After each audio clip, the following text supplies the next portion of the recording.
잘 지냈어요 모두 보고 싶었어 이동 Going은 언제나 너에게 going Peran infrastruktur teknologi informasi dan perkembangan teknologi dalam mendukung transformasi digital perusahaan. Di era digital, perusahaan tidak hanya dituntut untuk cepat, tapi juga adaptif. Teknologi berkembang pesat dan infrastruktur teknologi informasi menjadi fondasi utama agar perusahaan dapat bertahan dan bersaing.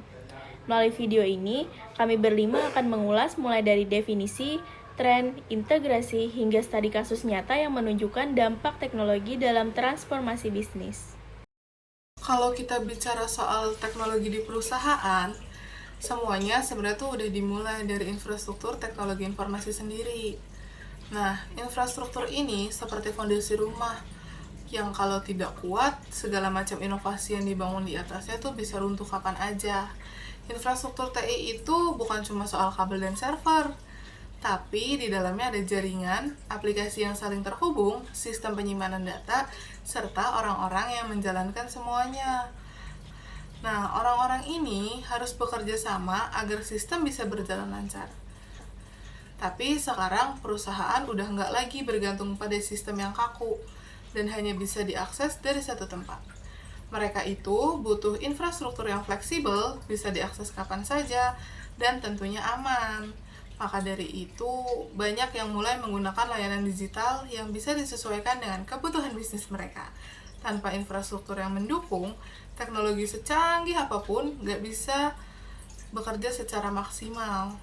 Jadi, kalau perusahaan teman-teman ingin naik kelas secara digital, langkah pertama yang harus dibenahi adalah infrastrukturnya dulu. Teknologi itu kayak dunia yang gak pernah berhenti bergerak. Dulu, perusahaan cukup pakai komputer kantor dan sistem internal buat kerja. Sekarang, semuanya serba digital, serba cepat, dan harus bisa diakses dari mana saja. Bayangin aja sekarang perusahaan bisa nyimpan data tanpa harus punya server sendiri. Cukup pakai layanan cloud, semua bisa diakses tim dari manapun. Terus ada juga kecerdasan buatan yang bisa bantu perusahaan ngelihat pola perilaku pelanggan, bahkan ngasih rekomendasi otomatis. Gak cukup itu, data besar atau big data juga jadi hal penting banget. Karena dari data yang banyak itu, perusahaan bisa ambil keputusan yang lebih cepat. Teknologi udah bukan cuma alat bantu, sekarang dia jadi motor penggerak bisnis. Tapi semua itu tetap butuh dukungan infrastruktur yang oke, supaya nggak cuma canggih di permukaan, tapi juga kuat di dalam. Sekarang kita masuk ke hal penting.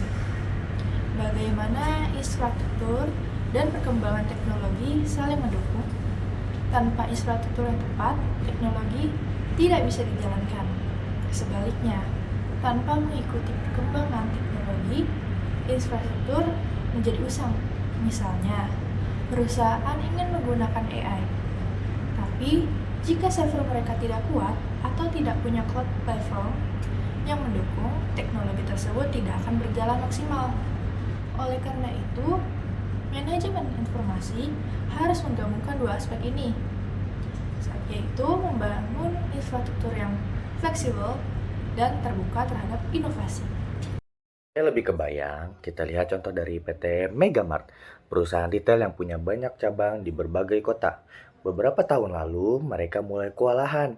Data penjualan dari tiap cabang datangnya telat. Stok barang sering kosong tanpa ketahuan, dan laporan keuangan bisa molor sampai berminggu-minggu lamanya. Tim manajemen juga bingung karena informasi yang mereka pegang nggak real time sama sekali. Jadi, keputusan sering telat. Akhirnya, mereka memutuskan untuk serius berbenah. Mereka membangun sistem baru yang semua prosesnya adalah digital. Data dari seluruh cabang langsung masuk ke pusat, stok bisa dipantau secara otomatis, dan laporan bisa dicek kapan saja lewat dashboard yang gampang diakses. Nggak cuma itu, mereka juga pasang sensor di gudang buat ngecek suhu dan jumlah barang. Bahkan, layanan pelanggan jadi lebih cepat karena semua info sudah terintegrasi. Hasilnya apa? Hasilnya adalah operasional semakin lancar, pelanggan semakin puas, dan keputusan bisnis bisa diambil lebih cepat karena semuanya berbasis data. Dari sini, kita bisa lihat transformasi digital itu bukan cuma soal pakai teknologi canggih, tapi juga soal punya sistem yang siap dipakai dan mau berubah. Infrastruktur teknologi informasi dan teknologi tidak bisa dipisahkan. Mereka adalah tulang punggung dan penggerak transformasi digital perusahaan. Dengan infrastruktur yang kuat dan teknologi yang terus dikembangkan, perusahaan bisa lebih adaptif, efisien, dan kompetitif. 모두 슬퍼만